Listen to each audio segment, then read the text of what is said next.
DBC নিউজের নিয়মিত আয়োজন সংবাদ সম্প্রসারণে সবাইকে স্বাগত জানাচ্ছি আমি রেদওয়ান আহমেদ। দিনের বাছাই করা সংবাদ এবং এর পর্যালোচনা নিয়ে সংবাদ সম্প্রসারণে আজ অতিথি হিসেবে অনলাইনে যুক্ত আছেন দৈনিক আমার দেশের ব্যবস্থাপনা সম্পাদক জাহেদ চৌধুরী এবং গণমাধ্যম ব্যক্তিত্ব আব্দুল নূর তুষার। দুজনকেই স্বাগত জানাচ্ছি সংবাদ সম্প্রসারণে। শুরুতে আব্দুল নূর তুষার, একটু আপনাকে দিয়ে শুরু করতে চাই। একটু জুলাই সনদের বিষয়ে আসতে চাই। আজকের একটি গুরুত্বপূর্ণ সংবাদ যে সংবিধান সৃষ্টিকর্তা প্রদত্ত নয়, যে তা পরিবর্তন করা যাবে না। জুলাই সনদ সহ দলগুলোকে একত্রিত করার চ্যালেঞ্জ সফল হয়েছে, এটা আলী রিয়াজ বলেছেন। আমি একটু আপনার কাছে জানতে চাই যে এই যে জুলাই সনদের যে বিষয়টি, সেই বিষয়টি আমি যদি বলি যে সংখ্যাগরিষ্ঠতার ভিত্তিতে কিন্তু আমরা দেখেছি অতীতেও অনেকবার আসলে সংবিধান সংশোধন হয়েছে। আমি একটা উদাহরণ দিতে চাই। আমি যদি বলি যে শেখ মুজিবুর রহমানকে হত্যার পর ইনডেমনিটি দেওয়া হয়েছিল, কিন্তু সেটাও পরবর্তীতে আওয়ামী লীগ এসে বিচার করেছে। এই যে জুলাই সনদের যে আইনি ভিত্তি, এই আইনি ভিত্তিতেও কি পরবর্তীতে আসলে কার্যকর থাকবে, নাকি রাজনৈতিক প্রেক্ষাপটের কারণে সবকিছুই আসলে সবসময় বদলে যায়? আপনার কাছে কি মনে হয়? নির্বাহী আদেশে যদি কোনো কিছুকে আইনি ভিত্তি দেওয়া হয়, সেটা আসলে থাকে না যতক্ষণ না পর্যন্ত সেটা সংসদে গৃহীত হয়, অর্থাৎ সংসদ সেটাকে বৈধতা প্রদান করে। ফলে নির্বাহী আদেশে আইনি বৈধতা দিলেও সংসদ সেটাকে রাখবে কিনা, এটা ভবিষ্যতে সংসদ জবাব দিতে পারবে। তবে আইনি ভিত্তি বলে কোনো শব্দ আসলে কিছু হয় না। এই জন্য হয় না যে পৃথিবীতে কোনো আইন তো চিরস্থায়ী না।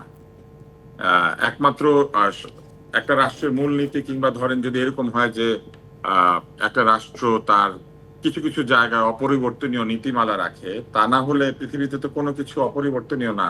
ফলে কোনো আইনি ভিত্তি আসলে চিরকালের আইনি ভিত্তি না, এটা আমাদেরকে মনে রাখতে হবে। হ্যাঁ, বর্তমান সময়ে আমি যদি এনসিপির কথাই বলি, কিংবা জুলাই যোদ্ধা যারা আছেন, তারা আসলে এই বিষয়টি খুবই গুরুত্ব সহকারে দেখছেন এবং তারা চাচ্ছেন যে এটির আইনি ভিত্তি। ভবিষ্যতে তো আমরা দেখেছি, অতীত ইতিহাসও দেখেছি, অন্যান্য দেশের ক্ষেত্রেও দেখেছি, আপনি যেটা বললেন যে আইনি ভিত্তিটা আসলে সময়ের ব্যবধানে আসলে কার্যকর নাও হতে পারে, পরিবর্তনও হতে পারে। তাহলে কেন এতটা জোর দেয়া হচ্ছে এই আইনি ভিত্তির ওপরে? এটা আসলে তারা ভালো বলতে পারবেন, কেননা তারা নিজেরাই তো দেখাচ্ছেন যে স্বৈরাচারের সময় করা বহু আইনকে তারা বলছেন যে বন্ধ করে দিতে হবে, বদলে দিতে হবে বা বাতিল করতে হবে। এমনকি তারা সংবিধান পর্যন্ত বিভিন্ন জায়গাতে বদলে ফেলতে চেয়েছেন। তার মানে তারা নিজেরাই তো বুঝতে পারেন যে আইনি ভিত্তি বলে তারা যেটা চাচ্ছেন সেটা কোনো চিরস্থায়ী বন্দোবস্ত না। এবং আইনি ভিত্তি দিল, সেটা দিলে কিভাবে দিবে? এই সরকারের একমাত্র নির্বাহী আদেশে দেওয়া সম্ভব, এবং সেই নির্বাহী আদেশ কে জারি করবেন? সেই নির্বাহী আদেশ জারি করতে গেলে প্রেসিডেন্টের সম্মতি লাগে। ফলে প্রেসিডেন্টের সম্মতি নিয়ে ধরা যাক একটি অধ্যাদেশ জারি করা হলো, কিন্তু সেই অধ্যাদেশ যে টিকবে এটার তো কোনো নিশ্চয়তা নাই। আজকে আজকে ধরেন এই যে কত বছর পরে এসেও কত আইন নিয়ে কথাবার্তা হচ্ছে, তাই না? তাহলে এখন থেকে 5 বছর, 10 বছর, 15 বছর পরেও কিন্তু এই আইন অপ্রয়োজনীয় হয়ে যেতে পারে, কিংবা এই আইনি বৈধতা যাকে দেওয়া হয়েছে সেটা মানুষ অপ্রয়োজনীয় মনে করতে পারে। যেমন আমাদের এখান থেকে তত্ত্বাবধায়ক সরকার ব্যবস্থা তো সংবিধান সংশোধন করে বাতিল করা হয়েছিল, হাইকোর্টকে সেটা ফেরত দিয়ে দেয় নাই, দিয়েছে। এবং এখন এটা সুপ্রিম কোর্টের সিদ্ধান্তের মাধ্যমে হয়তো সংবিধানে সংযুক্ত হয়ে যাবে, তার সঙ্গে গণভোটের আদেশ রয়েছে। পঞ্চদশ সংশোধনীর বিষয়ে যেটা বলা হয়েছিল যে এগুলো বাতিল হবে। তো তার মানে কি? তার মানে কোনো কিছুই কি আসলে চিরস্থায়ী বন্দোবস্ত করে রাখা সম্ভব? আমার কাছে মনে হচ্ছে তারা এইসব দাবি দাওয়া করছেন, তাদের অন্য কোনো রাজনৈতিক দৃষ্টিভঙ্গি রয়েছে সেই জন্য। এটা আসলে আইনি ভিত্তি দেওয়া না দেওয়া কিছু আসা যায় না। আরেকটি ব্যাপার হচ্ছে যে জুলাই সনদ হচ্ছে একটা অঙ্গীকারনামা। ওইখানে সবগুলি দল যারা সই করেছে তারা একটা অঙ্গীকার করেছে যে তারা এই সংস্কারগুলি সাধন করবে। তো সংস্কারগুলি সাধন করবে অঙ্গীকার করলেও বাস্তবে সব অঙ্গীকার সফল করা সম্ভব হবে কি হবে না, এটা তো বোঝা যাবে যখন বাস্তবে এটা এক্সিকিউট করা বা বাস্তবে এই সনদের কাজগুলি বা অঙ্গীকারগুলিকে প্রয়োগ করার সিদ্ধান্ত নেওয়া হবে। ফলে আমি মনে করি না যে কোনো কিছুকে এরকম চিরস্থায়ী বন্দোবস্ত কিংবা চিরস্থায়ী আইন করে কিছু করা সম্ভব। বরং যদি সকলে জুলাইয়ের যে চেতনা কিংবা জুলাইয়ের যে অভিযাত্রা বা জুলাইয়ের যে লক্ষ্য সেটা অর্জনের ক্ষেত্রে সদিচ্ছা থাকে, তাহলেই কেবল এটা সম্ভব। অনিচ্ছুক কেউ কিন্তু এটাকে যে কোনো সময় বদলাতে পারে। জি, নিশ্চয়ই। আমাদের সঙ্গে আরেকজন রয়েছেন, আমি আবারও আপনার কাছে আসবো, তবে আরেকজন রয়েছেন দৈনিক আমাদের দেশের ব্যবস্থাপনা সম্পাদক জাহেদ চৌধুরী। একটু আপনার কাছে আমি আসতে চাই, এই যে জুলাই সনদের আইনি ভিত্তি, এই বিষয়ে একটু আপনার মন্তব্য জানতে চাই। পাশাপাশি এই যে এক্সিকিউট করবে আগামীতে যারা নির্বাচিত হবেন, সংসদে যাবেন যারা, এটা তো আসলে সংখ্যাগরিষ্ঠতার ভিত্তিতে আসলে নির্ভর করছে সবকিছুই। আপনার কাছে কি মনে হয়? আপনার একটু মন্তব্য জানতে চাই। দেখুন, এখানে একটা বিষয় আমি বলতে চাই। তুষার ভাই যে বিষয়টাতে বলছেন, আমি মনে করি প্রথমত যে এই ব্যাপারে রাজনৈতিক দলগুলোর মধ্যে ঐকমত্য প্রতিষ্ঠিত হয়েছে, এটা হলো সবচেয়ে গুরুত্বপূর্ণ বিষয়, যে রাজনৈতিক দলগুলা এগ্রিড হয়েছে এবং জনগণের সামনে সবাই মিলে এখানে স্বাক্ষর করেছে। সবাই মিলে যখন জনগণের সামনে একটা বিষয়ে স্বাক্ষর করে এবং এটা রেডিও, টেলিভিশন এবং সমস্ত মিডিয়ায় লাইভ প্রচারিত হয়েছে, তো এইটা তো অন্যতম গুরুত্বপূর্ণ একটা কমিটমেন্ট। আপনি জাতির সামনে রাজনৈতিক দলগুলো একটা কমিটমেন্ট করেছে। এখন এই কমিটমেন্ট আপনার কোন রাজনৈতিক দল রক্ষা করবে কি করবে না, এই প্রশ্নটা আসছে, যে যদি রাজনৈতিক দল এই কমিটমেন্ট রক্ষা না করে তখন আমরা কি করব। সেই কারণেই কিন্তু আইনি ভিত্তি দেওয়ার কথাটা আসছে। আইনি ভিত্তিটা তো আসলে সংসদ ছাড়া, সত্যি কথা বলতে কি, যে পার্লামেন্টকেই এই ব্যাপারে সিদ্ধান্ত গ্রহণ করতে হবে। পরবর্তীতে জাতীয় নির্বাচনের মাধ্যমে যে পার্লামেন্টটি গঠিত হবে, এই পার্লামেন্টকেই আইনি ভিত্তিটা মূলত তাদেরকেই দিতে হবে। মানে আর তারাই এক্সিকিউট করবে বিষয়টা। সংবিধান সংশোধনের বিষয়, এখানে তো সংবিধান সংশোধনের বিষয়। সুতরাং সংবিধান সংশোধন করতে গেলে আপনার পার্লামেন্টকেই করতে হবে। অধ্যাদেশ জারি করে তো আর সংবিধান সংশোধন করা যায় না। আর যেটা এগ্রিড পয়েন্ট, সবাই মিলে বলছে যে আমরা এই সনদে যে এগ্রিমেন্টে আসছে সবাই মিলে আলোচনা করে, দীর্ঘদিন আলোচনা করে, এবং আলোচনাগুলোর অনেকগুলোই আপনি জানেন যে এটা সরাসরি সম্প্রচারিত হয়েছে টেলিভিশনে স্ক্রিনে। বাংলাদেশ বিটিভি এটা সম্প্রচার করেছে। তো সরাসরি সম্প্রচারিত এই বিষয়গুলো থেকে কোনো রাজনৈতিক দল যদি বিচ্যুত হয় তাহলে জনগণই তাদের বিচার করবে।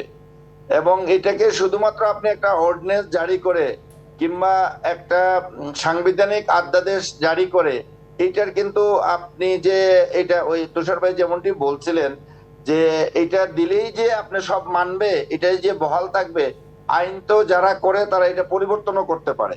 সেটা যে পার্লামেন্ট আপনার যদি 2/3 মেজরিটি নিয়ে কোনো আইন করে, ওই পার্লামেন্ট 2/3 মেজরিটি দিয়ে আইনটা আবার পরিবর্তনও করতে পারে। আমরা তো দেখেছি যে শেখ হাসিনা সরকারের সময়ে তারা সংবিধানের মৌলিক বেশ কিছু পরিবর্তন নিয়ে আসছিল। তখন কিন্তু সংবিধানে এটা বলা ছিল যে এটার জন্য গণভোটের প্রয়োজন হবে, কিন্তু তারা আইন করে সেই ধারাটিও বাতিল করে দিয়েছে। আপনি জানেন যে শেখ হাসিনা আমলে তো কোনো গণভোট হয়নি, কিন্তু সংবিধানের মৌলিক পরিবর্তন কিন্তু ওই সময় হয়েছে। জনগণের আশা আকাঙ্ক্ষার প্রতিফলন বলে যে সংবিধানটা আপনি 72 সালে প্রণয়ন করলেন, ওইখানেই তো বলা ছিল যে সংবিধানের মৌলিক পরিবর্তন হলে এখানে আপনার গণভোটের প্রয়োজন হবে। কিন্তু শেখ হাসিনা তো এসে এটার মধ্যে অনেক চেঞ্জ আনলো, কিন্তু এখানে কিন্তু কোনো গণভোট হয়নি। সো আপনি শুধুমাত্র বললেই যে একটা অধ্যাদেশ জারি করলেই যে এটার নিশ্চয়তা হয়ে গেল, এটা ভাবার কোনো কারণ নেই। আর যেটা বলছেন যে রাজনীতির মাঠে অনেকেই অনেক কিছু বলে, অনেক কথা আসে। আমরা এই জুলাই সনদ স্বাক্ষরের আগেও দেখেছি যে অনেকে অনেক কিছু বলেছেন, কিন্তু শেষ পর্যন্ত তারা কিন্তু সনদে স্বাক্ষর করেছেন। এটা কিন্তু আমরা দেখেছি অনেক রাজনৈতিক দল, আমি দলের নাম বলতে চাই না, আপনারা সবাই জানেন এবং কে কি বলেছিলেন এবং কে কোন পর্যায়ে কোন পরিস্থিতিতে কোন জায়গায় এসে সনদে সাইন করেছেন। এখানে একটা বিষয় আমি বলতে চাই, আসলে এখানে পারস্পরিক আস্থাহীনতার একটা বিষয় আছে রাজনৈতিক দলগুলোর মধ্যে, এবং এই আস্থাহীনতার জায়গাটা সৃষ্টি হয়েছে কিন্তু আমরা যদি বলি 90-এর গণ অভ্যুত্থানের পরে বিচারপতি শাহাবুদ্দিন আহমদের নেতৃত্বে যখন তত্ত্বাবধায়ক সরকার গঠিত হলো, তখন 3 জোটের যে রূপরেখাটি ছিল, এই 3 জোটের রূপরেখার অনেক বিষয় হয়েছে, আবার অনেক বিষয় বাস্তবায়িত হয়নি। তো এই যে একটা আস্থাহীনতার জায়গা সৃষ্টি হয়েছে, যে অতীতেও তো এইভাবে কমিটমেন্ট করছে রাজনৈতিক দলগুলো, কিন্তু কমিটমেন্ট করে তারা কমিটমেন্টে রক্ষা করেনি। এই জন্য এখন এসে অনেকেই মনে করছে যে ভবিষ্যতে যদি আবার একই ঘটনার পুনরাবৃত্তি ঘটে।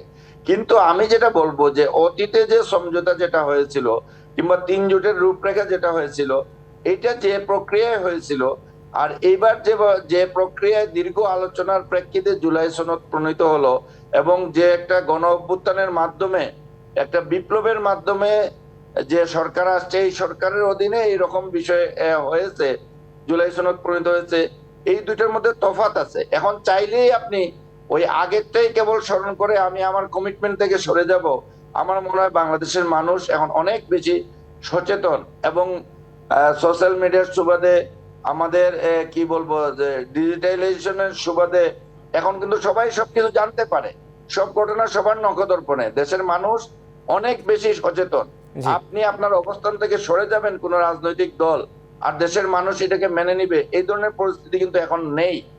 সো জি এখন এইটা প্রমাণ নিয়ে আমার রাখারও মনে হয় আসলে অনেক বিজয়ের কথা। বিষয় বের হয়ে গিয়েছে, যেমন এখন সোশ্যাল মিডিয়া, মানে গণমাধ্যম, একবার কেউ কথা বলে সেটা আসলে থেকেই যাচ্ছে। আসলে সেটাও একটা প্রমাণ রাখারও একটা বিষয়। আমাদের আরো বেশ কিছু বিষয় রয়েছে, একটা বিরতিতে আমাদের যেতে হবে, বিরতির পর ফিরে এসে নিশ্চয়ই আমরা এই বিষয়গুলো নিয়ে আলোচনা করতে চাই।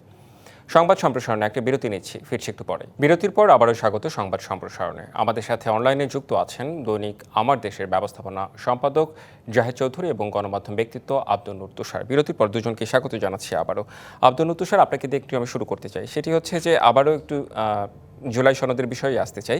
4টি বাম দল এখন পর্যন্ত সই করেনি এবং তারা বলছে যে 72-এর সংবিধানে যে 4 মূলনীতি আছে তাদের বক্তব্য সেটা ঠিক রেখে পরবর্তীতে সংযোজন করা যেত। আপনার কাছে কি মনে হয় এই 72-এর এই 4 মূলনীতির সাথে বর্তমান এই জুলাই সনদের কি কোনো সাংঘর্ষিক বিষয় আছে?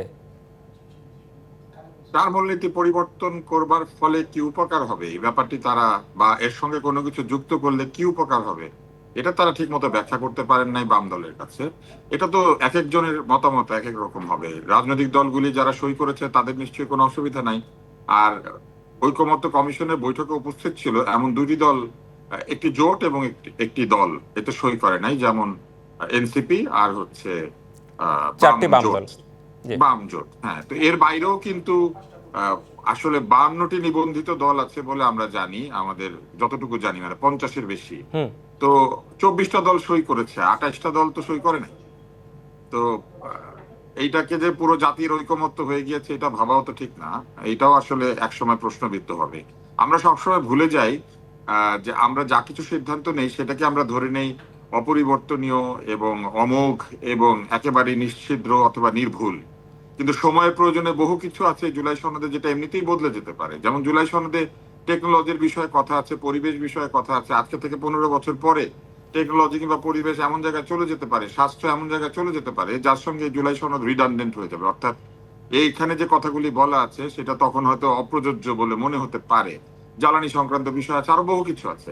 তো এই সব কিছু মিলিয়ে যদি আপনি সংস্কারের কথা বলেন, সেই সংস্কার, বহু সংস্কার এমন হতে পারে যে এখন থেকে 5 বছর বা 10 বছর পরে অপ্রয়োজনীয় হয়ে গিয়ে নতুন সংস্কারের প্রয়োজনীয়তা দেখা দেবে। ফলে আমি মনে করি যে কে সই করলো এবং কে সই করলো না এতে আসলে কিছুই আসে যায় না। দ্বিতীয় হচ্ছে সংসদ এটাকে বৈধতা দেবে, এটাই হচ্ছে সংবিধানের নিয়ম, এবং জুলাই সনদ তো সেটাকে অস্বীকার করে নাই। ফলে সংসদ যদি বৈধতা দিতে নেয় তাহলে সংসদে সাংবিধানিক নীতিমালা বদল করতে গেলে বা সাংবিধানিক আইন বা ধারা পরিবর্তন করতে গেলে 2/3 সংখ্যাগরিষ্ঠতা লাগে। কিন্তু সাধারণ আইন প্রণয়নের ক্ষেত্রে সংখ্যাগরিষ্ঠতা হলেই চলে।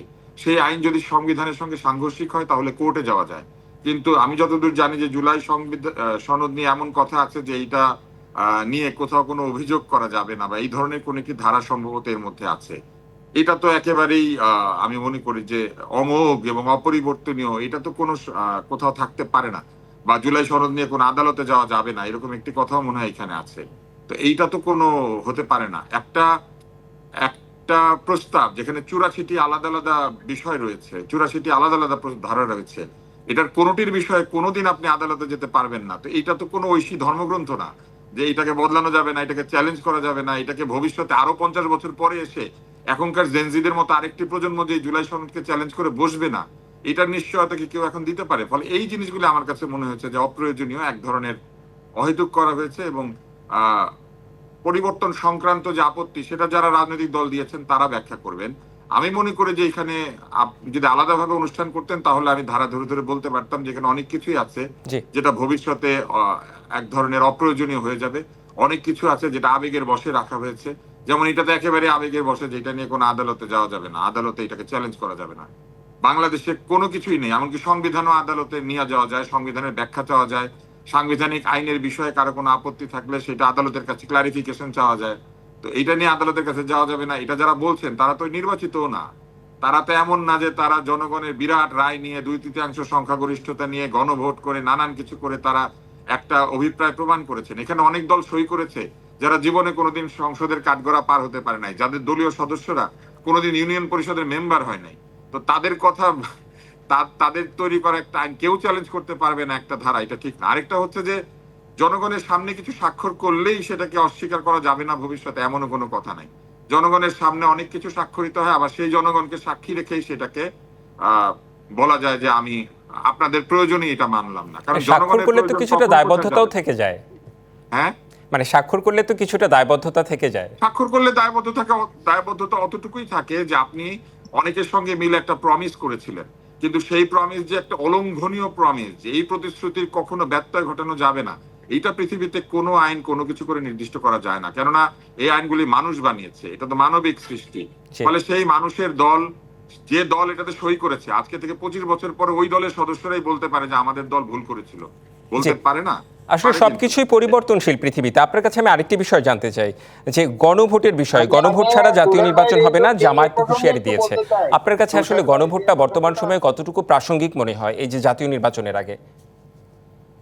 গণভোটের প্রাসঙ্গিকতা অপ্রাসঙ্গিকতা বড় হচ্ছে গণভোটের আইনি বৈধতা। গণভোট যদি করতে হয় তাহলে একটি সাংবিধানিক আইনের মাধ্যমে গণভোট করতে হবে।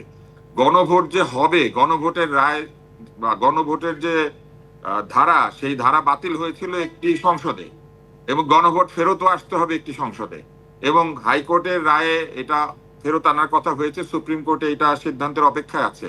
কিন্তু এই আইনে যা আছে সেটা হচ্ছে যে সংসদ যদি কোনো কিছু আলোচনার মাধ্যমে সিদ্ধান্ত নিতে ব্যর্থ হয় তখন গণভোটে যাওয়া হবে, এবং জি, গণভোটে বেশ কোন কিছু প্রশ্নগুলি গুরুত্বপূর্ণ যাবে? বিষয় আপনার বক্তব্যে চলে সংবিধানের আসছে। আমি মৌলনীতির প্রশ্নে, সংবিধানের মৌলনীতির প্রশ্নে আপনি গণভোটে যেতে পারবেন। যে 84টি বিষয় এই জুলাই সনদে আছে, এগুলো কি সব সংবিধানের মৌলনীতি নিয়ে? তা তো না। তাহলে ওগুলোর জন্য কেন গণভোট হবে? ওগুলোর জন্য তো গণভোটের কোনো প্রয়োজনীয়তা নাই। 84টি প্রস্তাবের 84টা কি সংবিধান সংক্রান্ত? তা তো নয়। ফলে হ্যাঁ। এইটা 84টা প্রস্তাবকে আপনি গণভোটে কিভাবে দিবেন? এটা এমনিতে সম্ভব না। দ্বিতীয় হচ্ছে, সংসদ ছাড়া গণভোট আয়োজন ভবিষ্যতে চ্যালেঞ্জ হতে পারে। এই জন্য যে ধারায় জি। বলা আছে, এই ধারা যদি প্রতিস্থাপিত হয়, যে সংবিধানের মৌলনীতি সংক্রান্ত কোনো বিষয় যদি হয়, যে বিষয়ে সংসদ কোনো সিদ্ধান্তে পৌঁছতে পারছে না, এইরকম জায়গাতে মৌলিক বিষয়াবলীর ক্ষেত্রে জনগণের রায় নেওয়া প্রয়োজনীয়। জি, যেমন আপনি সেই যদি ক্ষেত্রে সরকার আসলে পদ্ধতি গণভোটের বিষয়টি পরিবর্তন আপনি করেন, বলছিলেন। আমাদের সঙ্গে যেমন আরেকজন আপনি যদি রয়েছেন, সরকার পদ্ধতি জাহেদ চৌধুরী, পরিবর্তন করেন, আপনার কাছে একটু জানতে চাই যে গণভোটের বিষয়ে আসলে আপনি কি মন্তব্য করবেন? এগুলির বেলায় আপনি গণভোটে যেতে হবেন। সংসদে না পারলে যাবেন। সংসদ কোথায়? সংসদ আছে? আগে সংসদ হবে, তারপরে জি, গণভোট হবে। জুলাই জি, সনদেই ধন্যবাদ গণভোট আব্দুল হবে। নত্তুর স্যার, আপনাকে সংসদ বুঝতে সেটা পেরেছি। করবে। আমি একটু জাহেদ চৌধুরীর কাছে আসতে চাই। জাহেদ চৌধুরী, আপনি একটু গণভোটের বিষয়ে কিছু বলবেন? জামায়াত যেটা বারবার বলছে। তুষার ভাই যে বিষয়টা বলছেন, দেখেন এখানে দুটো বিষয়, যে আমরা কোন সময় এটা আলোচনা করছি। একটা বিপ্লবোত্তর সরকারে যখন দেশ পরিচালনা করছে এই সময় আমরা আলোচনা করছি। জুলাই বিপ্লবটাকে যদি আপনি স্বীকার করেন তাহলে অনেক কিছু এখানে বিপ্লবে উত্তর একটা পরিস্থিতিতে আমরা যে আলোচনা করছি এটাকে মেনে নিতে হবে। উনি তো তুষার ভাই যে কথাগুলো বলছেন এটা সাধারণভাবে ওনার কথাগুলো সব ঠিক আছে, নর্মাল প্রক্রিয়া। বাংলাদেশের সংবিধান কি বাতিল করা হয়েছে না স্থগিত করা হয়েছে? আপনি এই প্রশ্নের উত্তরটা একটু দেন ভাই আমাকে। না, সংবিধান স্থগিত করা হয় নাই, সংবিধানের আলোকেই সব কাজকর্ম চলছে। কিন্তু এইটা নিয়ে যদি আপনি বিতর্ক তুলেন তাইলে তো সবকিছু নিয়ে আমি বিতর্ক তুলি নাই, আমাকে জিজ্ঞাসা করা হয়েছে, আমি সংবিধানের আলোকে ব্যাখ্যা দিয়েছি, আমি বিতর্ক তুলি নাই। বিপ্লবোত্তর একটা পরিস্থিতিতে এই কাজগুলো হচ্ছে। আর আপনি যেটা দেখেন যে জুলাই সনদের, আমি পজিটিভলি কেন বলবো, যে আপনি একবার চিন্তা করে দেখেন, আপনি যা বলছেন আপনার সব কথা মানলাম, কিন্তু আপনি চিন্তা করে দেখেন যে রাজনৈতিক দলগুলো, আপনি বলতে পারেন যে আওয়ামী লীগ এখানে নেই কিংবা জাতীয় আমি বলি নাই এই কথা, আপনি শুনতে পারেন। আমি এই কথা বলি নাই। আমি কি বলতে পারি আপনি জানেন কিভাবে? আমি তো এটা বলি নাই। না, এখানে আওয়ামী লীগের প্রসঙ্গ আসেনি। একটা আলোচনা করে একটা সিদ্ধান্তে আসছে, সেটাকে আমরা পজিটিভলি কেন দেখছি না? আপনি দেখেন পজিটিভলি, আমি তো নেগেটিভলি দেখি নাই। আমি শুধু বলেছি গণভোটের আইনি বৈধতা নিয়ে প্রশ্ন উঠতে পারে। এইরকম প্রশ্ন তো অন্তর্বর্তী সরকার নিয়ে উঠতে পারে। এটা তো শিশির মনির নিজেই বলেছেন।